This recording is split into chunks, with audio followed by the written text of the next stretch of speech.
Typically, when it comes to quarterbacks, we either want to draft them early or we want to wait a little bit in our drafts and draft them later and just play the waiver wire, stream those quarterbacks, play the matchups, and see what happens throughout the season. As the quarterback position, when it's just a 1 QB league, you can play the matchups. And then in 2 QB leagues, the value is substantially different.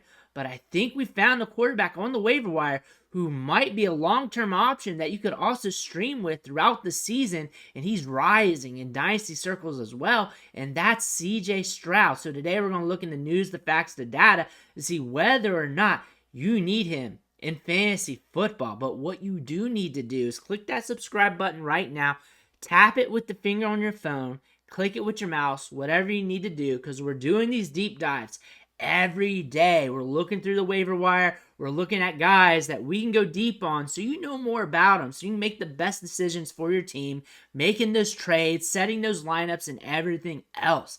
Hit that button. Stop missing out. But still, here's CJ Stroud, and he's been pretty productive as of recently. Almost 50 fantasy points in the last 2 games. Started off a little bit slow in game 1, but that was his first ever NFL game. But we're seeing a lot of volume here from CJ Stroud. We're seeing some good opportunity here, and the Texans are throwing the ball a lot more than what was projected. They were a lot faster pace than what was projected. That's a good thing to see. The Texans are really moving the football, and they're allowing CJ Stroud to throw the ball all over the yard, fall on his face, learn the game, and you know what? He is playing well. They're giving him the opportunity to develop with live action, which is great to see. Looking at his point totals from week to week in fantasy, he's been pretty productive for a rookie. For starting his first few games, even though it started off a little bit slow, he's been decently productive. And then looking here in the rankings, QB 13 here, some places they got him at 12 in scoring, some places got him at 14, but still about 17 points or so per game. He's keeping up with the veterans, the established quarterbacks, being productive in the first 3 games of the season. A small sample, but something to keep note of as we're seeing him throw it all over the yard here. First game, 44 pass attempts. Second game, 47 pass attempts.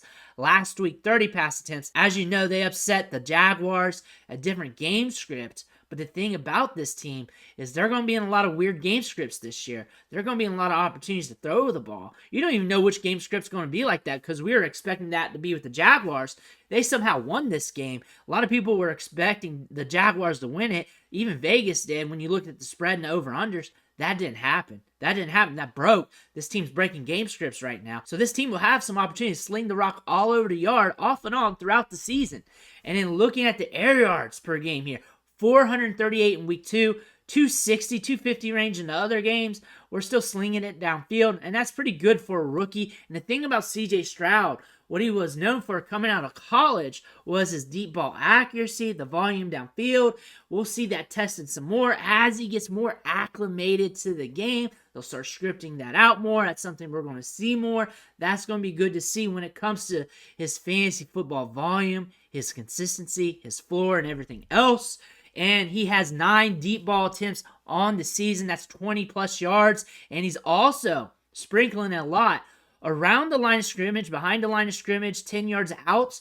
So he's keeping it short. This is more of an extension of the run game, it looks like, as the run game is not hitting right now, which is a good thing to see, allowing him to work the short and intermediates, the outsides, and everything else, getting that opportunity, getting that experience, getting that feel, and that allow him to develop a lot quicker than a lot of other quarterbacks. And he's doing good. He's progressing well. And we have 3 games under our belt, small sample size, but things are looking okay. Things are looking great. He's making some big money throws out there.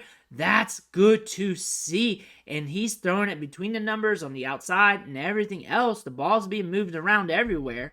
And as we all know, he was a top-end first-round pick, the 102 in this year's draft, 6'3", 214 pounds, 10-inch hands, has all the intangibles when it comes to arm strength, mobility, and everything else.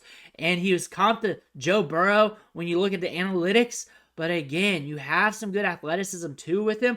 But he throws the ball. He throws rockets. That's what he does. He sits back there, scans the defense, throws rockets. He likes to throw it downfield. We're going to see that more here in the near future or later in the season, because that's where he excels. It's what we saw at Ohio State. He's a deep ball guy. We're going to see some deep balls here in the near future. And this offense, though, 72 plays per game. Prior to week 3, it was 80 plays per game. In a neutral game script, they're indicating to us that they want to slow it down. They're averaging 52 plays per game. But I don't feel like this team's going to be in many neutral game scripts. They're not going to be in that game script too often. So around 72 plays a game is probably where they're going to live at. Probably in the 70 range, 70 to 80 range, somewhere around that. They're going to be in the top third in the league in pace of play, plays ran, and they're running 46 pass plays per game. That's going to stay around that range. They may have some games where it's slower, but they're going to be in some weird games where they're slinging the rock. And when we look at these wide receivers here, it's being spread out pretty evenly. We're getting moments where it's a Robert Woods game or a Nico Collins game or a Tank Dell game right now, but they're spreading it pretty evenly. Nico Collins, deep ball guy. Robert Woods, the separator, the veteran. Tank Dell, the young guy. You're moving him around. He's creating separation as well. On the upside here, looking good, had a couple breakout moments already, and I want to invest in this passing game because we know the game scripts are going to be off the chain. We know they're moving the ball. We know CJ Stroud's looking good, and we know these are some cheap investments. Tank Dell should be off waivers. Nico Collins is rostered. Robert Woods should be invested in just like Tank Dell. Just like Tank Dell. And if he's on waivers, go get him because we got volume in this passing game. He's looking good. He's getting targets. This is a very interesting passing offense here as you're seeing it lay out, and the passing offense is being funneled to these 3 wide receivers, and they're getting some opportunity here. And that is a good thing because he knows where he wants to go with the football. He knows who to sling the rock to. He knows where to put it. And he's got 3 horses that he can rely on. They are 3 underrated horses when it comes to fantasy football. Looking at the schedule here, we're seeing some opportunities where game scripts can go nuclear. That's a good thing. Even on those rusty, dusty game scripts here, those games, those matchups where it doesn't look too great, the thing about the Texans and this offense, how this team is built, they can be in some weird ones and still make Stroud and the pass catchers fantasy relevant and still throw it more than what you think. Even in those weird matchups, it's a gamble because he could tap into that upside. They could get ahead by passing the football, by throwing the rock around. I don't see them winning many games by running the football. They're going to be throwing it this year because that's where their strength is. And they did not know this was going to be their strength. You can tell that by looking at the neutral game script numbers, but this is their strength. This is who they are right now. They have to throw the football if they want to realize what they need to do. They want to develop the quarterback. That's something they want to do. Look for them to invest in the running back position this offseason. If not, make a trade mid-season if they win a few more games. But the Texans here, fascinating offense with how well CJ Stroud's playing, with how much they're moving the football, and it's all according to the game script, how the games are being played. And it looks like he's going to be seeing volume here in the near future. And you need him because he's a great QB streamer. He's got upside in bad matchups. He's got upside in good matchups. He's kind of a reliable quarterback, but yet still a scary quarterback if you don't trust rookies. You don't want him because he's a rookie. You're good at quarterback. You're not looking to hold 2 quarterbacks. We don't really want to hold 2 quarterbacks, but he's a guy you want to flip in and out. He's a guy, though, that if you're missing on quarterback and you need something to throw a chip at on, he could be a guy here who's getting pass attempts. He's slinging it. We're going to see him throw it downfield more because that's what he wants to do. And that's going to end up happening somewhere down the line in some of these game scripts, giving him more opportunity. And he can run it a little bit. That's just not a huge part of his game, but he can do it. We saw it at Ohio State in some moments. Think about the Georgia game when Marvin Harrison got hurt when he was out, and he had to rely on his legs to pick up some yards in some moments.